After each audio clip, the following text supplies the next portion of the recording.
We will show you how to clean your Parrot pot. First, remove the saucer, the water filter cover, and the water filter. Next, pull apart the container from the water reservoir. Clean the saucer, the water filter cover, and the water filter with a damp cloth. Unlock and remove the internal water reservoir from the external water reservoir. Clean the lock if necessary. Do not clean this electronic part with water. Clean the other parts with a damp sponge or cloth.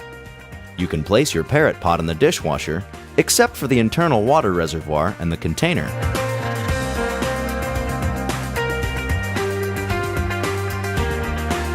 Make sure that all the elements of the Parrot pot are dry before reassembly. Finally, reassemble the Parrot pot.